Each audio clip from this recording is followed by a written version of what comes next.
Hey guys, let me find a better place so you can see me.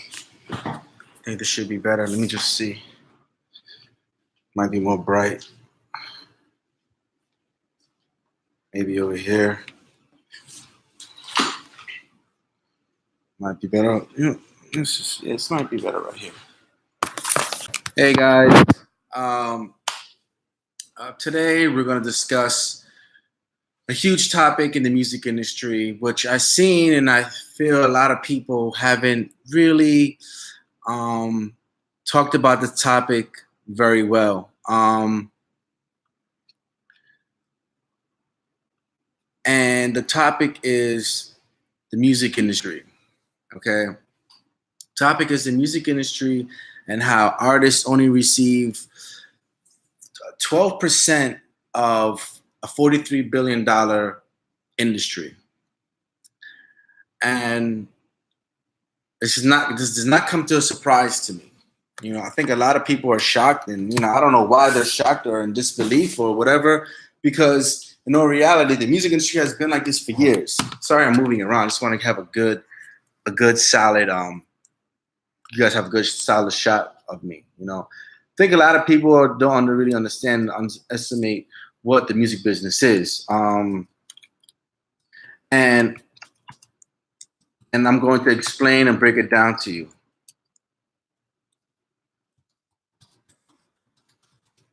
I'm just trying to just give you some notes, make sure everything is good. All right, cool. So, as you guys know, I run a music label company, aggregation company. I meet artists. I put out their music. I do the marketing. I have a team of people who will do marketing with this as well. Now, just get to the point of it. A lot of people think that the music industry is, taking advantage of artists. In all reality, music industry is not, and the labels are not taking advantage of artists. The artists are signing shitty deals. So let's take perhaps a Dr. Dre. When Dr. Dre started his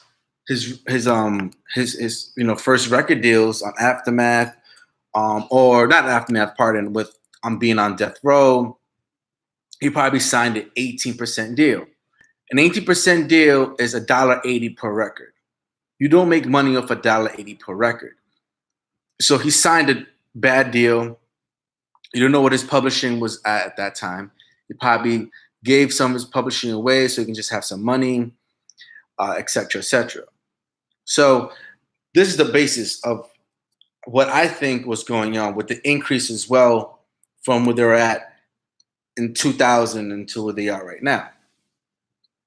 You see, now artists are more prone to programs like CD Baby, TuneCore,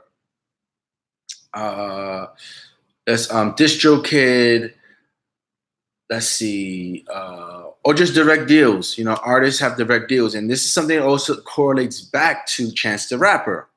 When Chance the Rapper had a direct deal with Apple Music.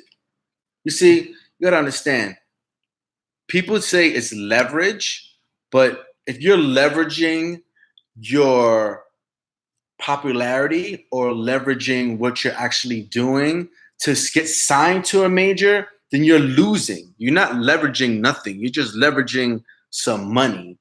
You got to look at this in the grand scheme of things. The labels are a bank. Point blank, period. That's all they are. They're just a bank. And they're lending out money. So this bank, let's say Universal Music Group, right, likes an artist. The A&R or the executive are taking a risk to signing you.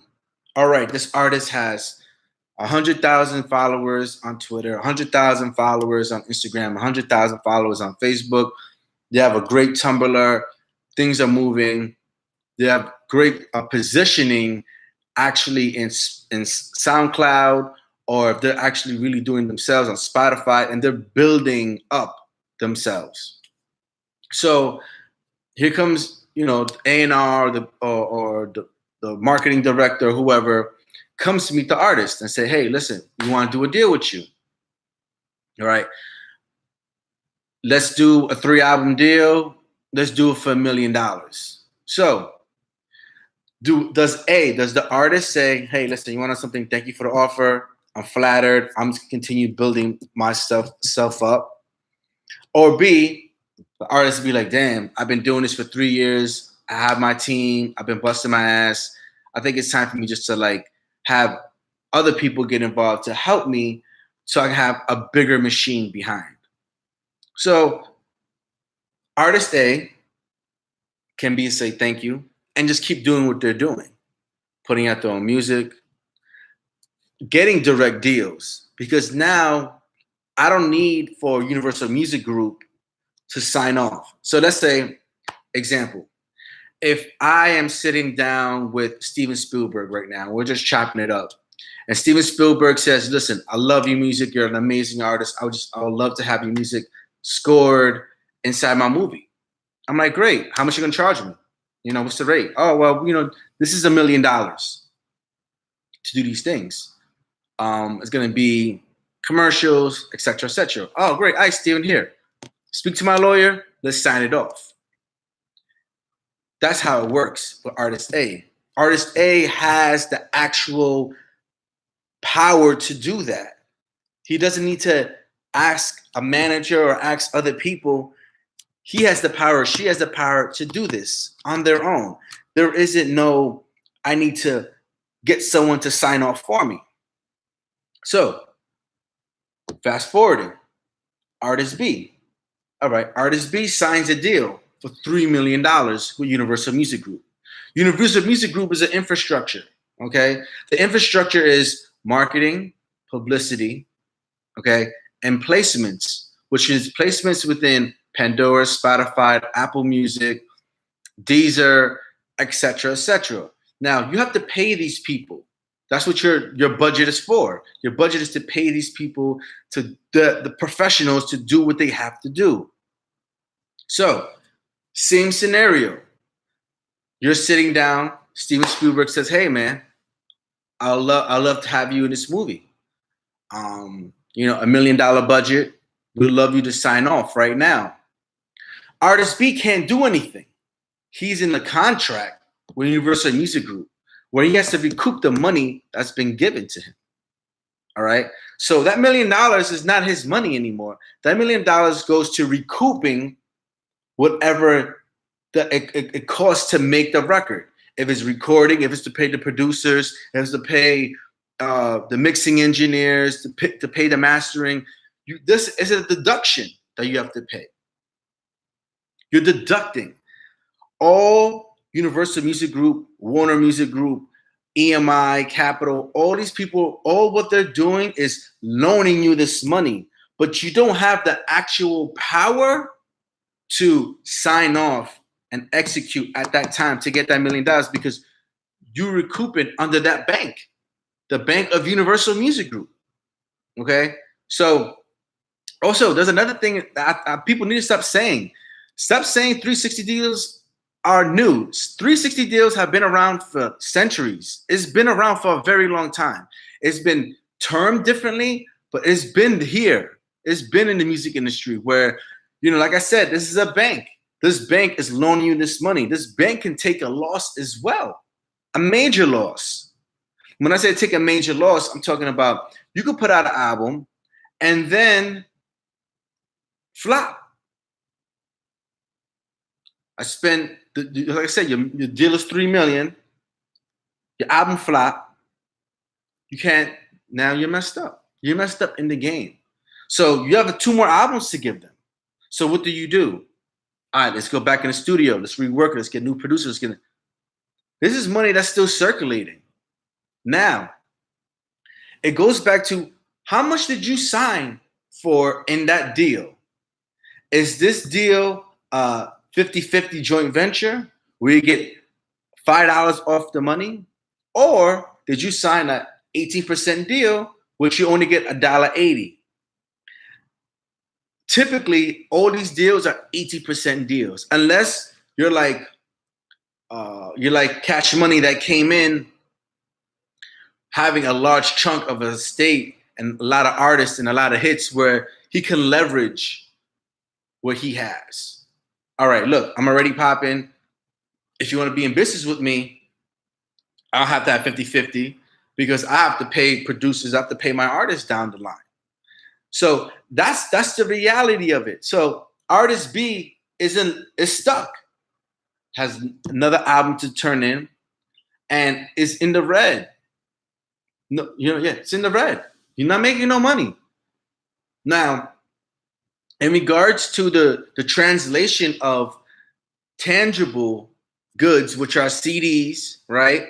And digital goods, which are actual streaming services. And like I've been telling everyone for a long time, artists do not really make money off streaming. They make money off that actual hard cost of going to iTunes and buying the actual product. See, streaming is half a penny. Rates change on different platforms, but it's in penny form. How much money are you going to make off a penny, off $1.80? You're not really making money off the streaming services at this point. When people actually buy it on iTunes or on Amazon, actually buying it for a single can be $150, or you buy a whole album for $10, the artist or the label at this point makes $7 because iTunes takes 30% for the distribution fee because you're on their platform. They are actually putting out there like, hey, here's his new album. Go get it. Go get it. Go get it. And people are gonna buy it. So when they're saying artists only make 12%, the 12% is really, when they're saying tours, is because touring is because is merch involved, whatever accessories that comes off that, and them going around. But touring is not nothing new. All the major artists made money off touring. They never made money off their actual royalties. It's because they signed bad deals. So if you have a 80% deal on a 0.7% stream, you're not making any money. So all this uproar, people don't understanding what's going on. This is the actual fact. So we need to start being more educated versus people in the music industry taking basically saying, oh, this is what's going on, this is messed up, they're doing the artist dirty. No, they're not doing the artist dirty. What's going on is the artists don't have the power when they sign these deals with Universal Music Group, when they sign to Capitol, when they sign to Warner Music Group. They don't have the power to sign stuff off. They need to have whoever's in charge sign off. So artist A, who's still grinding, who still has a team, right? They get reached out to by Apple Music. Hey man, listen, I love what you're doing. Your social media is doing amazing. You have 1 million followers or whatever followers they have, but the traffic is organic. And Apple Music say, hey, I want to go in business with you. I want to give you $1 million to do an album. Just put it on our platform. We're going to do all the internal marketing for you. And when I say internal marketing, I'm talking about when you go to Apple Music and you click on hip hop and you see a banner of, Travis Scott or whatever, that is placement. That is you being an asset, you being right there for their actual customers. So that is a great deal. You have a platform that is basically worth $1 billion saying to you, I'm going to pay you money to have an exclusive for a month or 2 weeks or whatever you negotiate to their platform, and you're actually going to make something happen. I think artist A, I think there's no more artist A's anymore.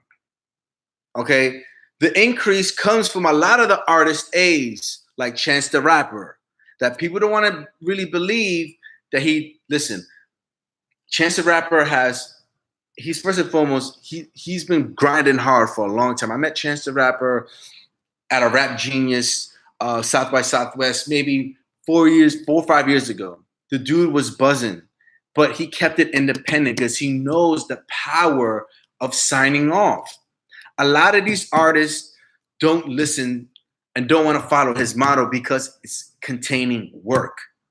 And then they want to cry that then they're locked in, they just stand on the third. But this is what you signed for. Chance the Rapper didn't need to worry about that. He grinded, he got the money. So now, all right, cool. Thank you, Apple Music. I got my $1 million. It's in your platform for 3 weeks. And then after that, boom, it goes to Spotify. Now, Spotify, I just announced that they want to work with artists where they can do direct deals with them, which makes sense because Apple Music is doing the same thing. All they're doing is making an exclusive package for their customer who is streaming. Now, people say, oh, well, you said streaming is bad. Streaming is bad when you don't have the actual percentage of what you make. Now, if I'm streaming that whole half a penny, that comes to me to the face. I'm not busting nobody down. Now, if I have to bust maybe, let's say my publicist down the line, I give him an invoice.